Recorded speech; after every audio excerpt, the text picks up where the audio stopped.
All right, back here with James Conrad.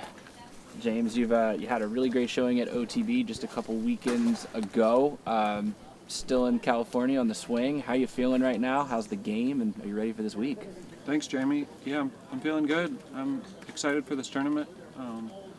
Yeah, I'm definitely proud of how I played out there in Stockton, California at the OTB Open. It was one of the best closes I've had to a finish. Closes to a tournament I've had in quite a while. I was able to pick up like 10 of the last 12 birdies and a couple big putts down the home stretch. So that definitely has me feeling good and looking forward to keeping it rolling this week. So the internet's saying, since you brought up one of the better closes in a while, the internet likes to say, oh, it's the new disc, it's the new bag, taking time to get used to it. True or false, myth or fact there? I'd say there's some truth to it, but I felt pretty comfortable with the disc from the start of the season. I'd say, yeah, I don't know. In years past, I wouldn't say the beginning of the seasons tend to be the strongest part of the year for me. It might be a combination of the courses, and I think I'm a little bit of like a momentum player. I kind of got to get rolling, and then once I'm feeling good, it's easier for me to kind of keep it going. So, yeah, glad to be feeling good already in the year in the middle of the West Coast swing. Just hope to keep that rolling now. So the snowball's moving. You got that momentum started by now? Awesome. We're going to play the traditional De La Viega course this year, no golf course finish. The first thing that makes me think of for your game is some of those tee pads are really small, man. How are you going to kind of make the adjustment? Because there's some tight lines out there. Yeah, I'd say a handful of the holes out here, like the second hole we play, and then the fifth and sixth holes we play. Some of those holes, like make sure I get my footwork right and making sure that I, figure out my steps. And a couple of them, I'm like starting my X step like in the dirt, not even quite getting 3 steps on the cement there. So that's one of the more challenging aspects of some of these holes. But that's something I've spent some time on this week. Figuring out exactly where left foot's going to go, where the right foot's going to go, and a lot of the shots don't require full power. So just making sure I'm comfortable and not second guessing it like, oh crap, I don't know where to stand, or I don't know where to step. So that can definitely detract from your focus on the shot. So making sure I have that figured out ahead of the time, and feeling good for it though. And last question for me, what is in your personal notebook for this course? What stands out to you as the biggest challenges to scoring well, and what sort of shots or maybe discs do you really have to kind of lean on to execute? I'm pretty excited that this will probably be the most I've gotten to show off like my NV and the entropy game. I'm throwing a lot more putters out here than I have anywhere so far this year. So if those are coming out of the hand clean, I think they should be getting me putts on pretty much every hole I'm teeing off with one. And then I feel like this course is it's a pretty good one to have the putt dialed in. There's enough obstacles and enough tricky holes that you're definitely going to have quite a few looks in that tester range, like towards the edge of the circle and even out towards 50 or 60 feet. And there's a few places where those might ought to be layups, but there's a lot of places where you can still attack those putts. So I think, I think if you can make quite a few of those bonus putts and give yourselves looks on most of the holes, I think that's the recipe for success out here.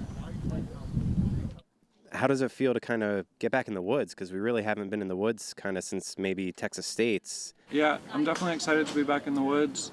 I have a yellow Envy. It's a base plastic and electron firm Envy that has gotten pretty understable. It's not quite as flippy as Greenie was, but that'll definitely see some action out here. And I have a Cosmic Neutron Envy that it's pretty overstable, and I feel like that one's definitely going to be throwing a lot out here. It can fly super straight if I just crack it over a little bit, and I feel like a lot of these holes are just look for that really straight flight. So I'm really excited to do some work with those this week. Awesome.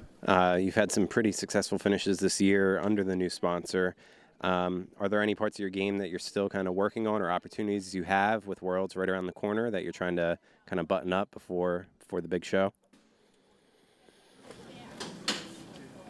I think there's always room to work. I'm feeling comfortable with the discs and with with my bag. You know, the lineup that I'm rocking, it's still evolving from time to time. Like I added a tantrum, like a max distance driver for OTB Open. I don't think that'll really see much action here, but I put a couple extra putters and a couple more mid-ranges in the bag, even if it's something I was already throwing, just to have more reps and practice with those. So yeah, the variety of courses we're seeing is giving me a good chance to kind of test out some of the different things the course might ask of you. So yeah, Cool. feeling good. One last thing, just what's your go-to snack out there? It's a long trek and a lot of hiking out here. Jordan makes these little energy balls. They're like peanut butter with some like goji berries and raisins and stuff in them in a little ball shape. She's been making some of those, and they've really been hitting the spot. Nice. Awesome. Thanks. Yep. Thanks, guys. Hey James, just a couple more. Just your third time out here. First time, like 35th last year or 2019 top 10. Is this a track where you ever get more comfortable, or does it keep you on edge? You know, every shot every day. I'd say playing it more definitely can add a little comfort, but it can also add a little that fear. You know, you'll get some crazy rollaways. So I try not to think too much about my rounds out here in the past and just try to take it one shot at a time. I feel like I've played some pretty nice rounds at De La. Even when I shot 35th here, I think I was up quite a bit higher, and then playing the golf course, I fell back quite a bit. So I'm looking forward to three cracks at De La this week, though. Yeah, obviously a different style of course and a historic course. And how important is it keeping a track like this, you know, on the tour and in the mix with everything, the way the game's evolving and changing? That's a tough one. I definitely enjoy playing the course, and I think it has its challenges. I think public courses in general have their challenges with the way tour is evolving. I think that in the future, ideally, that we'll be playing pretty much exclusively on private property courses. But yeah, I definitely hope to continue to get a chance to play De La, whether it's like an exhibition skins type match, even if it doesn't continue to be on the tour.